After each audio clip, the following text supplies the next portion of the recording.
કાવ્ય 15 ગ્રામ માતા.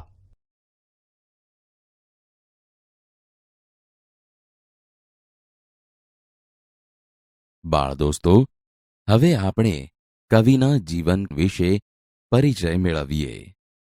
ગ્રામ માતા એક ખંડકાવ્યના કવિ છે શ્રી કલાપી. તેમનું મૂળ નામ છે સુરસિંહજી તખ્તસિંહજી ગોહિલ, જેઓ સાહિત્ય જગતમાં કલાપી ઉપનામથી ઓળખાય છે. તેમનો જન્મ ઈસવીસન 1874માં અમરેલી જિલ્લાના લાઠી ગામમાં એક રાજવી પરિવારમાં થયો હતો. તેમનું મૃત્યુ ઈસવીસન 1900માં થયું હતું. કવિ શ્રી કલાપી લાઠી પરગણાના રાજા હતા. તેઓ અત્યંત ઋજુ અને સંવેદનશીલ વ્યક્તિ હતા. તેમનું મુખ્ય સર્જન કવિતા ક્ષેત્રે રહ્યું છે. કલાપીનો કેકારવ એ તેમનો જાણીતો કાવ્ય સંગ્રહ છે, જેના કારણે પાઠ્યપુસ્તકોમાં તેમની કવિતાઓ વખતો વખત સ્થાન પામતી રહી છે. કાશ્મીરનો પ્રવાસ એ તેમનું જાણીતું પુસ્તક છે. આ ઉપરાંત તેમણે પત્રો, નિબંધ, ડાયરી અને અનુવાદ વિષયક પુસ્તકો પણ આપ્યા છે. બાળ દોસ્તો, ગ્રામ માતા એ કલાપીનું સૌને સ્પર્શી ગયેલું આપણી ગુજરાતી ભાષાનું એક નોંધપાત્ર ખંડકાવ્ય છે, જેમાં કવિએ રાજાનું હૃદય બદલાતા ધરાનો રસકસ પણ બદલાઈ જાય છે. એ મુખ્ય ભાવનું સરળ ભાષામાં વિવિધ છંદો દ્વારા મનોરમ તથા હૃદયસ્પર્શી વર્ણન કર્યું છે. બાળ દોસ્તો, આપણે શાર્દુલ વિક્રીડિત છંદમાં કવિએ રચેલી કાવ્ય પંક્તિઓ વાંચીએ અને સમજીએ. ઉગે છે સુરખી ભરી રવિ મૃદુ હેમંતનો પૂર્વમાં, ભૂરું છે નભ સ્વચ્છ સ્વચ્છ દિસતી એકે નથી વાદળી. કવિ કહે છે, હેમંત ઋતુની સવારે પૂર્વ દિશામાં સૂર્ય જાણે રતાશ પડતો ઉગી રહ્યો હોય એમ દેખાય છે. ભૂરા આકાશમાં એક પણ વાદળી દેખાતી નથી, એટલે કે ભૂરું આકાશ જાણે એકદમ સ્વચ્છ દેખાય છે. ઠંડો હિમ ભર્યો વહે અનિલ શો ઉત્સાહને પ્રેરતો, જે ઉત્સાહ ભરી દિશે શુક ઉડી ગાતા મીઠા ગીતડા. કવિ કહે છે, ઠંડો પવન આવા વાતાવરણમાં જાણે ઉત્સાહ વધારી રહ્યો છે અને એ ઉત્સાહને ભરીને મીઠા મધુર ગીતો ગાતા ઉડી રહેલા દેખાય છે. બાળ દોસ્તો, હવે આપણે માલિની છંદમાં કવિએ રચેલી કાવ્ય પંક્તિઓ વાંચીએ અને સમજીએ. મધુર સમય તેવે ખેતરે શેલડીના, રમત કૃષિવલોના બાલ નાના કરે છે. કવિ કહે છે, આવા સવારના મસ્ત મધુર સમયે શેરડીના ખેતરોમાં ખેડૂતોના નાના બાળકો રમી રહ્યા છે. કમલવત ગણીને બાલના ગાલ રાતા, રવિ નીજ કર તેની ઉપર ફેરવે છે. કવિ કહે છે, ત્યારે સૂર્ય જાણે પોતાના હાથ એટલે કે પોતાના કિરણો બાળકોના કોમળ રાતા ગાલને કમળ જેવા ગણીને તેની ઉપર ફેરવે છે. બાળ દોસ્તો, હવે આપણે અનુષ્ટુપ છંદમાં કવિએ રચેલી કાવ્ય પંક્તિઓ વાંચીએ અને સમજીએ. વૃદ્ધ માતા અને તાત તાપે છે શગડી કરી, અહો કેવું સુખ જોડું કરતાએ નિર્મ્યું દિશે.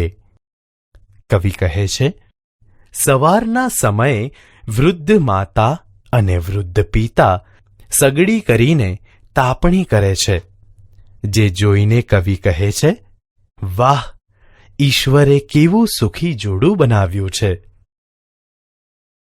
બાળ દોસ્તો, હવે આપણે વસંત તિલકા છંદમાં કવિએ રચેલી કાવ્ય પંક્તિઓ વાંચીએ અને સમજીએ.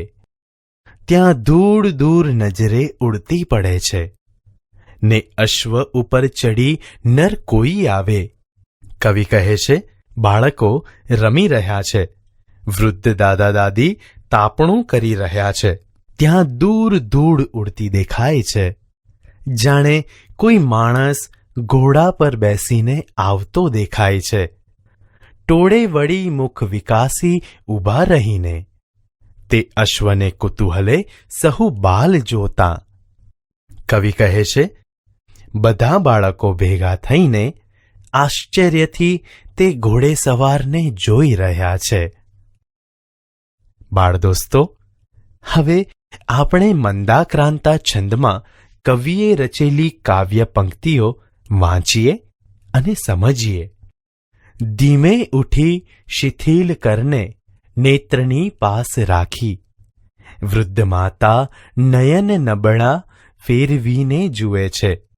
કવિ કહે છે, વૃદ્ધાવસ્થાને કારણે અશક્ત થયેલી માતા ધીમેથી ઊભી થઈને પોતાનો નબળો હાથ પોતાની આંખો ઉપર મૂકીને પેલા ઘોડેસવારને જુએ છે ને તેનો એ પ્રિય પતિ હજુ શાંત બેસી રહીને જોતા ગાતો શગડી પરનો દેવતા ફેરવે છે. કવિ કહે છે, અને એ સ્ત્રીનો પ્રિય પતિ હજુ શાંત બેસી રહ્યો છે ને સગડી પરનો દેવતા આમ તેમ ફેરવી રહ્યો છે. બાળ દોસ્તો, હવે આપણે અનુષ્ટુપ છંદમાં કવિએ રચેલી કાવ્ય પંક્તિઓ વાંચીએ અને સમજીએ. ત્યાં તો આવી પહોંચ્યો એ અશ્વ સાથે યુવાન ત્યાં. કૃષિક એ ઉઠી ત્યારે આવો બાપુ કહી ઊભો. એટલામાં તો તે યુવાન ઘોડા સાથે ત્યાં આવી પહોંચ્યો. વૃદ્ધાને ઊભેલી જોઈ ત્યારે વૃદ્ધ ખેડૂત પણ આવો બાપુ એમ કહી ઊભો થયો. બાળ દોસ્તો, હવે આપણે શાર્દૂલ વિક્રીડિત છંદમાં કવિએ રચેલી કાવ્ય પંક્તિઓ વાંચીએ અને સમજીએ. લાગી છે મુજને તૃષા, જલ જરી દે તું મને બોલીને. અશ્વેથી ઉતરી યુવાન ઊભીને ચારે દિશાએ જુએ. મને તરસ લાગી છે, તમે મને થોડું પાણી આપો. એમ બોલીને યુવાન ઘોડેથી નીચે ઉતરે છે ને ખેતરમાં ચારે બાજુએ જુએ છે. મીઠો છે રસભાઈ શેલડી તણો, એવું દયાથી કહી. માતા ચાલી યુવાનને લઈ ગઈ જ્યાં છે ઊભી શેલડી. ત્યારે શેરડીનો રસ મીઠો છે ભાઈ, એવું દયાથી કહીને વૃદ્ધ માતા યુવાનને જ્યાં ઊભી શેરડી છે ત્યાં લઈ ગઈ. બાળ દોસ્તો, હવે આપણે વસંત તિલકા છંદમાં કવિએ રચેલી કાવ્ય પંક્તિઓ વાંચીએ અને સમજીએ. પ્યાલું ઉપાડી ઊભી શેલડી પાસ માતા, છુરી વતી જરીક કાતડી એક કાપી. ત્યાં શેર છૂટી રસની ભરી પાત્ર દેવા, ને કંઈ વિચાર કરતો નર તે ગયો પી. વૃદ્ધ માતા પ્યાલું ઉપાડી શેરડી પાસે ઊભી રહી અને છરી વડે શેરડીની જરીક એવી એક કાતડી કાપી. ત્યારે તેમાંથી રસની ધાર છૂટતાં આખું પ્યાલું ભરાઈ ગયું અને તે યુવાનને આપ્યું. તે યુવાન કંઈક વિચાર કરતો હોય એમ તે રસ પી ગયો. બાળ દોસ્તો, હવે આપણે અનુષ્ટુપ છંદમાં કવિએ રચેલી કાવ્ય પંક્તિઓ વાંચીએ અને સમજીએ. બીજું પ્યાલું ભરી દેને હજુ છે મુજને તૃષા, કહીને પાત્ર યુવાને માતાના કરમાં ધર્યું. કવિ કહે છે, મને હજુ તરસ લાગી છે, બીજું પ્યાલું ભરી આપો ને. એમ કહીને યુવાને પ્યાલું વૃદ્ધ માતાના હાથમાં મૂક્યું. બાળ દોસ્તો, હવે આપણે મંદાક્રાંતા છંદમાં કવિએ રચેલી કાવ્ય પંક્તિઓ વાંચીએ અને સમજીએ. કાપી કાપી કરી ફરી અરે કાતડી શેલડીની, એકે બિંદુ પણ રસતણું કેમ હાવા પડે ના. વૃદ્ધ માતા ફરી ફરીવાર શેરડીની કાતડી કાપે છે, પરંતુ હવે રસનું એક ટીપું પણ પડતું નથી. શું કોપ્યો કે પ્રભુ મુજ પરે, આંખમાં આંસુ લાવી. બોલી માતા વળી ફરી છુરી ભોંકતી શેલડીમાં. તેથી વૃદ્ધ માતાની આંખમાં આંસુ આવી જાય છે અને કહે છે કે શું મારા પર પ્રભુનો કોપ ઉતર્યો છે. એમ બોલીને તે ફરી પાછી શેરડીમાં છરી ભોંક્યા કરે છે. બાળ દોસ્તો, હવે આપણે અનુષ્ટુપ છંદમાં કવિએ રચેલી કાવ્ય પંક્તિઓ વાંચીએ અને સમજીએ. રસહીન ધરા થઈ છે, દયાહીન થયો નૃપ, નહીં તો ના બને આવું, બોલી માતા ફરી રડી. ધરતી રસ વગરની થઈ છે, રાજા દયા વગરનો થયો છે, નહીતર આવું ક્યારેય ન બને. એમ બોલી માતા ફરી પાછી દુઃખી થઈને રડી પડી. બાળ દોસ્તો, હવે આપણે વસંત તિલકા છંદમાં કવિએ રચેલી કાવ્ય પંક્તિઓ વાંચીએ અને સમજીએ. એવું યુવાન સુણતા ચમકી ગયો ને, માતા તણે પગ પડી ઉઠીને કહે છે, એ હું જ છું નૃપ, મને કર માફ બાઈ.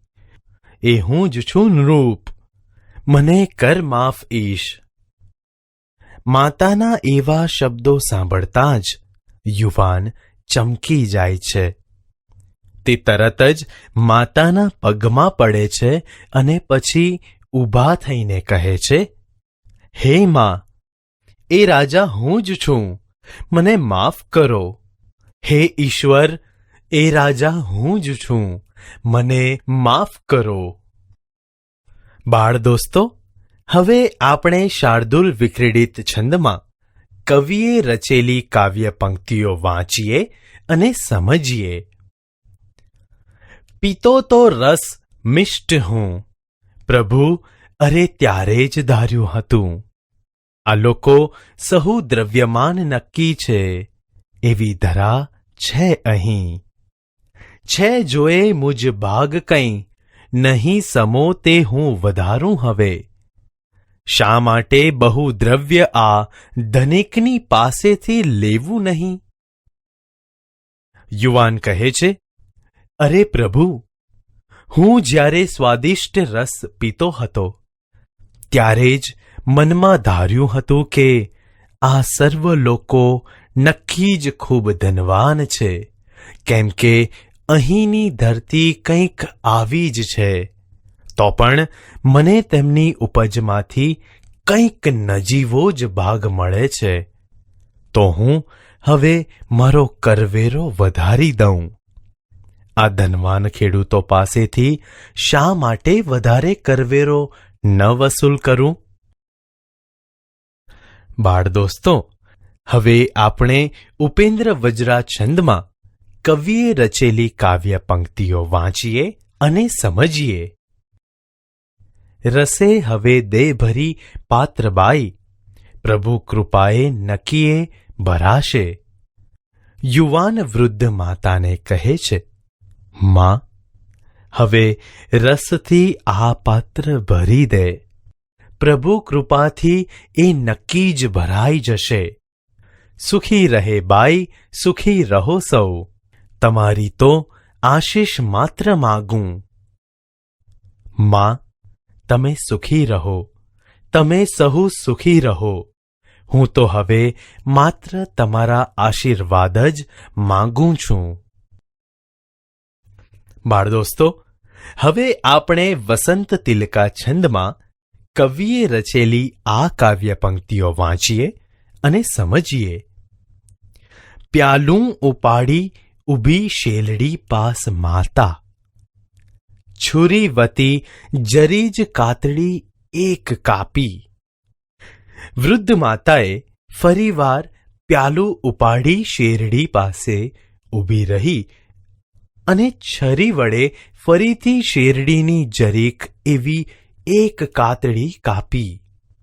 ત્યાં શેર છૂટી રસની ભરી પાત્ર દેવા, બહોળો વહે રસ અહો છલકાવી પ્યાલું. ત્યારે તેમાંથી રસની ધાર છૂટતા આખું પ્યાલું ભરપૂર રસથી છલોછલ છલકાઈ ગયું.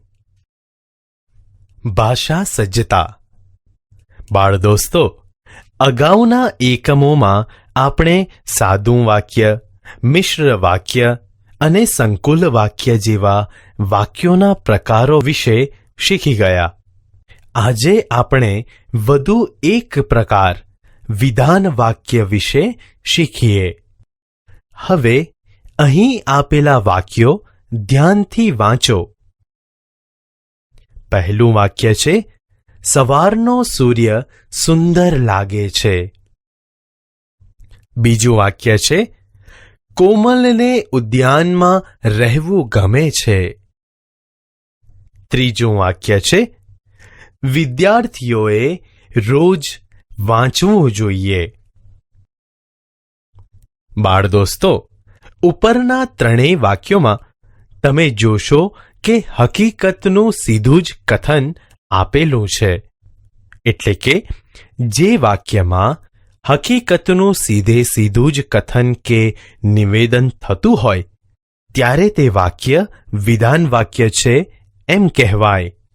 આવા વિધાન વાક્યને અંતે હંમેશા પૂર્ણ વિરામ એટલે કે ટપકું જ મૂકવામાં આવે છે.